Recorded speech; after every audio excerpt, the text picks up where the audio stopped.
The 1993 blue Jaguar XJ220, which had only been driven 852 miles since new, ended up fetching nearly $330,000. One of the collection's greatest prizes was this 1973 Rolls-Royce Phantom 6, which went for $223,000. Its value was greatly boosted by the $40,000 stereo system that Sir Elton had installed. Also for sale was the black 1987 Bentley, which Elton John drove to the funeral of the Princess of Wales. After the service, he drove it to the recording studio to cut his special tribute version of Candle in the Wind.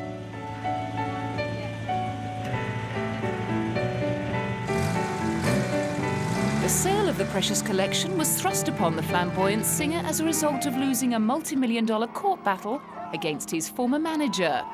During the court case, it emerged that his extravagances had cost him almost $55 million in less than 2 years, with almost $400,000 of that going on flowers to spruce up his homes in London, Venice, Windsor and Nice in France. Coming up next, Christian Dior.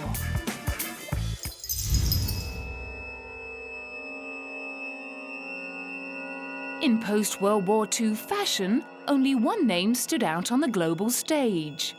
Hailed as the most influential fashion designer of the late 1940s and 50s, he dominated the catwalk with his voluptuous new look and defined a new business model in the couture industry, establishing a global brand across a wide range of products. Christian Dior was born in a lively seaside town in Normandy in 1905, the son of a wealthy fertilizer manufacturer. But he had to wait until the 1940s to enjoy the sweet smell of his own success. After spending much of the war dressing the wives of Nazi officers and French collaborators, he struck a deal with a struggling clothing company to launch a luxurious new look with a sumptuous silhouette and billowing skirts. The look was influenced by the Belle Epoque ideal of long skirts, tiny waists and beautiful fabrics that his mother had worn in the early 1900s. His couture house was inundated, with orders from celebrities such as actress Rita Hayworth and prima ballerina Margot Fonteyn. Dior had put Paris back on the fashion map. One of Dior's biggest fans, Christian Lacroix, remembers his idol was so famous in France at the time that it seemed he wasn't a man but an institution. And the excitement he generated with his collections of luxurious clothes with soft shoulders, waspy waists and full flowing skirts was compounded by his incredible commercial instincts. When a US hosiery company made an offer for the rights to manufacture Dior stockings, he proposed waiving the fee in favor of a percentage of the product's sales, thereby introducing the royalty payment system to fashion. Throughout the 1950s, Christian Dior remained the biggest and best-run haute couture house in Paris. And when the designer died in 1957, French newspaper Le Monde remembered him as a man who was identified with good taste, the art of living, and refined culture that epitomizes Paris to the outside world. His mantle was taken up by young protégé Yves Saint Laurent, who remained faithful to Dior's meticulousness, perfect proportions, and exquisite fabrics, while making the design softer, lighter, and easier to wear. He was replaced in 1960 with Marc Bowen, who imbued the collections with a much more conservative style, designing many famously elegant ball gowns and evening dresses in exotic fabrics. He became a favorite with fashion icon and First Lady Jackie Kennedy, and introduced the first sporting lines to the Dior wardrobe. In 1996, the responsibility of styling the Dior empire went to the Gibraltar-born British designer John Galliano, whose iconoclastic style has won him a host of famous fans.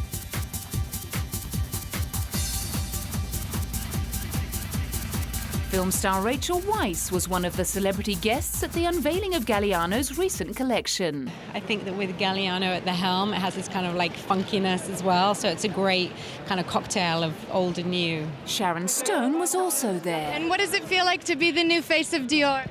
Very exciting. It's very nice. Congratulations. Thank you. As eager to pay tribute to tradition as he is to break the rules, Galliano's collection was inspired by illustrations of Dior's work by famous artists. The thesis of the show laid the basis for an eclectic collection of smart, chic street clothes in flesh-tone fabric overlaid in lace. The opening number featuring slinky silk dresses with a sheath of lace over the bodices.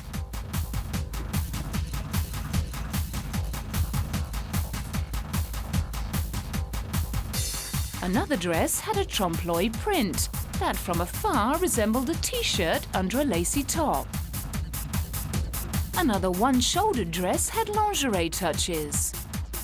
It's all a mere walk in the park for the prolific John Galliano, who designs a staggering 12 collections a year. Dior's flagship boutique in Paris is a veritable superstore where customers queue for everything from couture wedding dresses to shoes and fragrances, ever anxious to buy into the image of the house that Galliano has recreated.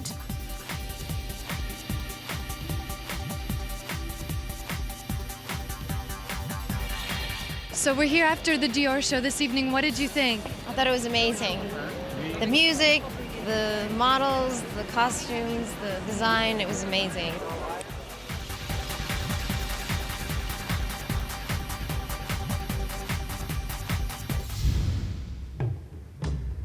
Nestled amid the sand dunes of the United Arab Emirates lies one of the world's most luxurious resorts. But this one practices tourism with a conscience. Dubai's Al Mahar Resort is classified as one of the leading small hotels in the world. But its real claim to fame is that it's the only desert conservation sanctuary in this arid Gulf region. Furnishings are a blend between modern comfort and authentic Arab antiques. Four-poster beds and overstuffed chaise lounges jostle for space with brass-studded chests beneath the canvas canopy that looks like a tent. Binoculars and easel and oils add a luxurious touch. The resort is designed to reflect a Bedouin camp, albeit a very plush one. Rooms go for $1,200 a night, all-inclusive in the high season. Al Mahar caters to a maximum of 66 visitors, and each of the 30 chalets has its own plunge pool and private garden. Although the vast and barren desert might conjure images of hardship, life is very comfortable at Al Mahar, a $16.34 million project owned by Gulf heavyweight Emirates Group.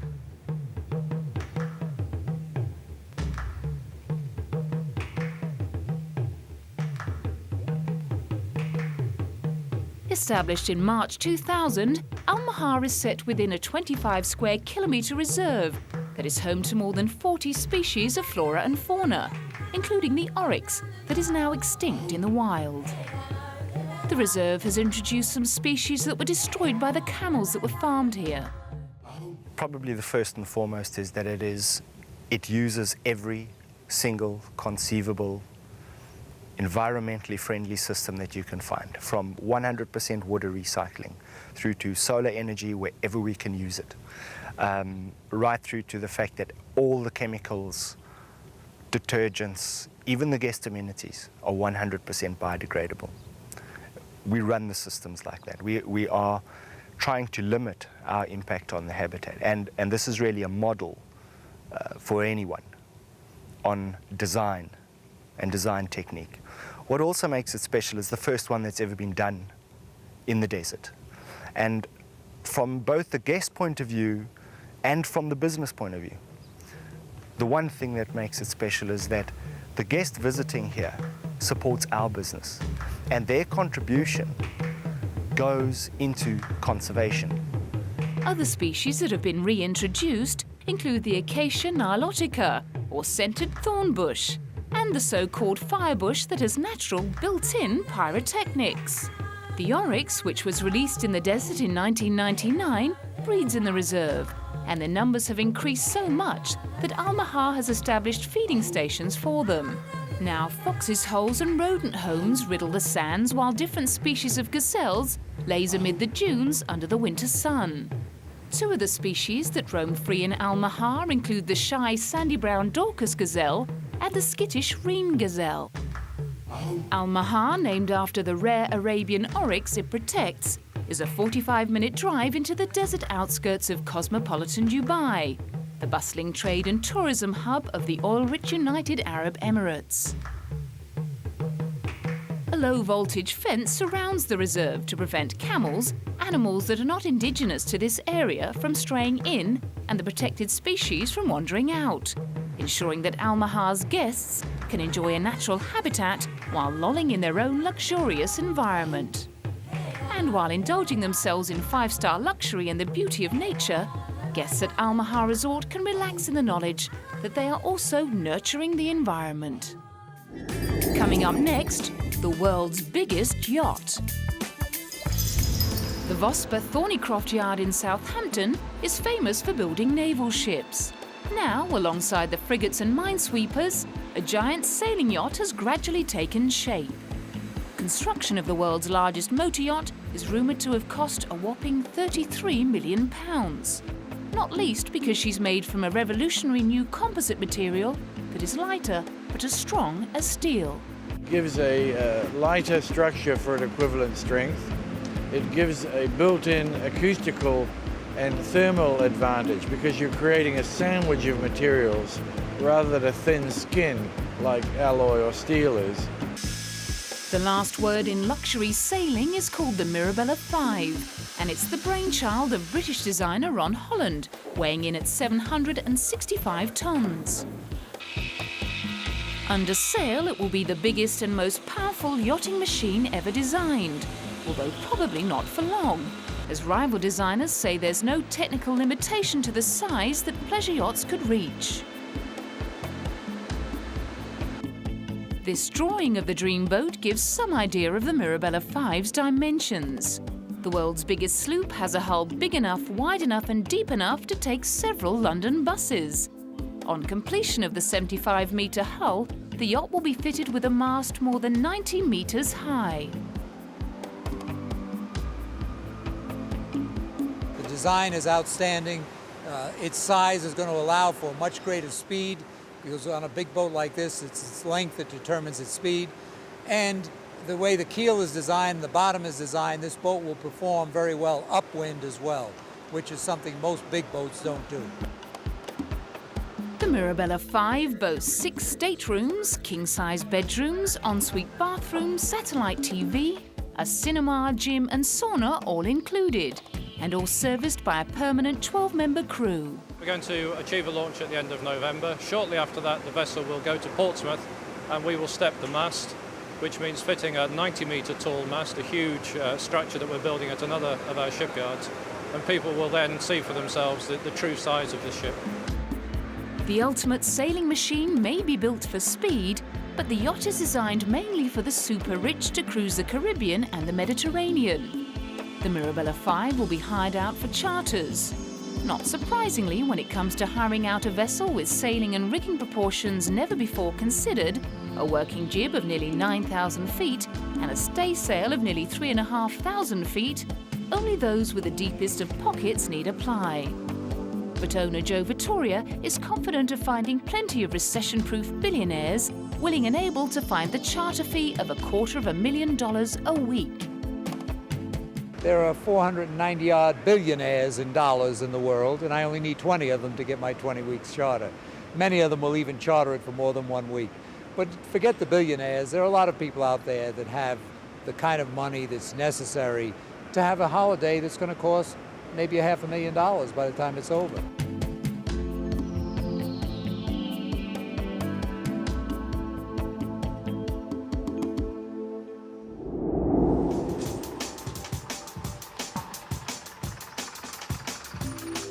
If the real thing is a little rich for your blood, how about a 2.75-metre long replica of the Titanic, made entirely from the finest finest Belgian chocolate.